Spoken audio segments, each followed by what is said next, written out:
Ini Pak Kiai. Alhamdulillah, taqabbalallah minna wa minkum, taqabbal ya karim. Saya masih capek nih, baru 2 hari Pulang dari umroh. Ya, jadi lebaran di sana ya. Lebaran di sana. Baik. Begini Pak Kiai, dalam suasana Idul Fitri ini, polemik nasab ini kembali mencuat, dan ini saya lihat memanas ini. Ada tantangan sana sini gitu ya. Dan kemarin saya podcast itu dengan Sunan Ampel mengatakan menantang Habib Rizik dan Habib Taufik untuk berdebat dengan Kiai Imad agar tuntas ini persoalan polemik nasab. Nah, bagaimana ini Pak Kiai ini? Saya mendukung. Idul Fitri ini tuntaskan urusan-urusan nggak beres. Nah, suasana kan momentumnya tepat. Iya. Untuk hal-hal yang tidak baik menjadi baik, hal-hal yang kurang baik menjadi baik. Akan lebih baik, jangan keliru ini urusan. Jangan keliru, justru kita harusnya meredam. Ya, bahwa ini menyalahkan. Nah, ini sebetulnya persoalan nasab ini sudah sampai 3 tahun ini pakai ini tidak tuntas. Jadi lebih baiknya di suasana Idul Fitri ini debat antara Kiai Imad dan Habib Rizik itu cepat terselenggara. Iya, itu pokok yang pertama. Jangan ngawur kemana-mana. Ini urusan nasab jadi ngawur ke soal sejarah segala macam. Itu kalau nggak cepat tuntas memang begitu. Penyakit itu kalau tidak segera diamputasi, dikelirkan, itu jadi menjalar penyakit yang lain jadi datang. Iya kan? Urusan nasab jadi urusan sejarah. Kemana-mana ini jadi lebih ramai. Gimana konflik itu ya, macam-macam. Iya. Jadi orang itu kan resah jadi. Iya. Resah. Kalau menurut Pak Kiai itu kajian nasab Kiai Imad itu bagaimana nih menurut Pak Kiai? Menurut saya namanya keilmuan ya. Kan boleh didebat, kalau nggak cocok didebat lagi oleh keilmuan juga. Mana itu bisa kuat? Apa keilmuan sendiri? Kan tidak juga Pak. Ternyata banyak punya. Ini kayak bisa ke Abah Said. Iya. Kan sepaham dengan Kiai Imad. Artinya Kiai Imad tidak sendiri. Iya. Yang lain juga turut mengkaji. Nyatanya Kiai Nusantara tumplek di Kiai Imad. Betul, kajian Kiai Imad. Ya iya. Termasuk bagian. Ya termasuk saya. Oke. Jadi menurut Pak Kiai itu ketika ada kajian nasab Kiai Imad itu mencerahkan umat. Ya iya. Mencerdaskan. Mencerdaskan. Katanya itu membuat umat terpecah belah. Terpecah belah gimana? Langsung terima aja nih cucu Nabi, wah cintaan sendiri cari berkah. Wah ini begini. Terlalu tidak tahu mungkin. Tidak baca, tidak tahu. Iya. Dan ketika ada orang yang mengungkapnya, mereka masih kuat, masih ceritanya. Kepengen masuk surga enteng-enteng dikit lah. Cuma tangan aja kan gitu. Oh iya, ada beberapa yang gitu. Yang dikajian oleh oknum Habib. Iya, itu yang disebarkan kayaknya begitu. Nah, artinya dengan adanya kajian tesis Kiai Imad ini memberikan pencerahan terhadap khususnya warga NU gitu ya. Iya. Yang sementara memang muhibin atau kecintaan terhadap Habib kan tadi warga NU. Iya, warga NU. Kita juga harus melek. Kenapa Muhammadiyah tidak seperti Anda semua? Iya. Kata Muhammadiyah, kata Persis, aing istimewa, mesti percaya atau pun sama percaya. Pemirsa, memang menjadi kajian menarik lagi bahwa perdebatan nasab kian panas ketika Habib Rizik kemarin memberikan sebuah komentar terhadap Gus Fuad gitu ya. Kalau saya konteksnya gitu ya. Tetapi kembali lagi, apakah betul itu konteksnya untuk mengkritisi Gus Fuad? Habib Rizik dan kawan-kawannya lebih tahu. Baik, kembali lagi Pak Kiai. Jadi Pak Kiai menantikan debat nasab antara Kiai Imad dan Habib Rizik dan Habib Taufik terselenggara. Ya. Nah, kira-kira ini Pak Kiai bisa menjadi fasilitatornya nih? Ya, siap menjadi fasilitatornya? Siap Pak. Di pondok pesantren ini. Pondok pesantren ini. Tapi harus ada orang dekat ke sana. Kalau saya terus terang saja, kan saya sama kalian dekat sama kabaib itu dari dulu juga. Oh. Dan lebih dekat dengan Kiai Imad. Iya, lebih dekat saya dari pesantren di Bandung. Iya, iya. Oke. Kalau seandainya ini terselenggara nih, kira-kira ini apa yang akan ditawarkan oleh Pak Kiai? Cepatlah selesaikan ini urusan. Saya kan melihat juga dulu kalau ada perdebatan dan persoalan keilmuan, walaupun tidak tuntas dua-duanya diangkat sebagai kebenaran antara ulama Kufah dan ulama Basroh, itu juga sengketa pendapat kan begitu. Dua-duanya dibenarkan. Andai kata ini terjadi, masing-masing dalil dikemukakan, terserah masyarakat kan. Yang percaya terhadap Kiai Imam silakan. Yang percaya ke Habib Rizik silakan. Silakan ke Rizik, silakan saja. Silakan saja. Habib-habibnya. Wong di keluarga saya juga yang percaya. Baik percaya namanya. Tapi kalau Pak Kiai itu percaya bahwa Habib-habib itu keturunan Rasulullah? Tidak. Alasannya apa? Ya, ini nggak jelas. Apakah setelah ada dasar kajian mazhab Kiai Imam? Atau sebelumnya juga kalau saya sih, artinya kalaupun saya ada dekat dengan Habib, kan keulamaannya. Apa saya nggak ngaji ke Empang? Iya. Karena yang dikaji, dia tidak menyombongkan ini itu, nggak ngaji aja. Karena di Empang ada alim ulama di sini dari kalangan Habib. Kalau kami sore itu kita ngaji. Dulu ya? Dulu ngaji. Iya. Artinya memang menghargai seseorang itu bukan karena nasabnya, tetapi karena ilmunya. Kalau nasabnya kan kita nggak tahu persis. Iya. Emangnya gua ujuk-ujuk percaya gitu aja kan enggak? Ini cerita ya. Ini satu cerita. Boleh Anda tanya? Ketika Gus Dur katakan di macam-macam ini loh kabaib itu ada penceramah, itu saya sudah ngomong sama INI juga, sudah saya sampaikan. Tapi kan keluarga Gus Dur bukan keluarga pengundang. Satu acara maulid, isinya bukan maulid. Wah, isinya itulah.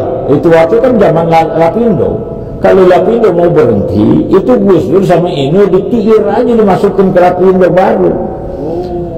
Itu Gus Dur kalau dibelah kepalanya itu ingus mulu isinya. Kan saya protes.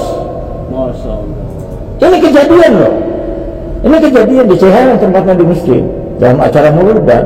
Waktu itu ada Sekda Kabupaten Bogor, ada juga wakil ketua dewan. Dia colek, Gus, gimana itu? Nanti saya hajar juga. Di tengah-tengah ceramah dia, Beb, urusan belum tuntas ya, berhadapan dengan saya. Ayo, kita lanjutkan nanti setelah ini. Ya kan gitu. Singkat cerita, saya ada masih undangan di mana-mana. Saya mau selesaikan. Tapi dengan saya belum tuntas. Begitu dia wassalamualaikum, saya kejar, saya tantang. Saya nanti akan ngomong. Jadi di situ saya, karena saya kurang tidak yakin itu Habib itu. Artinya keturunan Nabi kok ngomongnya kayak gitu. Termasuk juga beberapa waktu lalu itu ya, perkataan Habib Rizik terhadap Gus Dur. Ya itu alena ya, Gus Dur dengan Habib Rizik. Ini kan ada Habib yang lain kan yang kayak gitu juga kan. Jadi ngomongnya kayak gitu, mana saya bisa mahabah? Mana saya bisa mahabah? Justru saya pertanyakan. Nah ini belum ribut-ribut soal masa belum. Memang ada catatan di saya. Sedangkan Pak Kiai itu adalah pengikut Gus Dur. Ya iya, rasional kita ikut Gus Dur. Rasional, siapa Gus Dur? Jelas keturunannya, gak diragukan siapa. Ya Ki Hasim itu siapa? Bukan hanya ulama, tokoh itu, tokoh nasional. Gak bisa, beliau tokoh nasional. Apa yang diragukan? Ketimbang mereka ujung-ujung beratan siapa? Ya saya lebih baik orang Nusantara yang jelas perjuangannya. Ini tiba-tiba ini urusan kemudian soal nasab dan sebagainya nyembek ke sejarah. Saya lebih jauh lagi Pak, bukan lebih dekat, lebih jauh.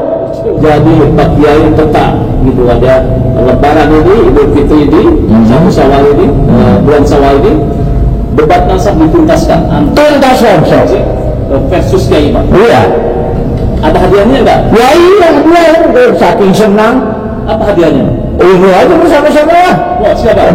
Ya siap. Oh iya. Habib Rizik, Habib Rizik, Habib Taufik, Pak Kiai, saya pada suatu TV. boleh lihat sini kan gitu. Dan saya yakin mereka punya duit. Ini saya saking gembira. Tuntaskan ini urusan.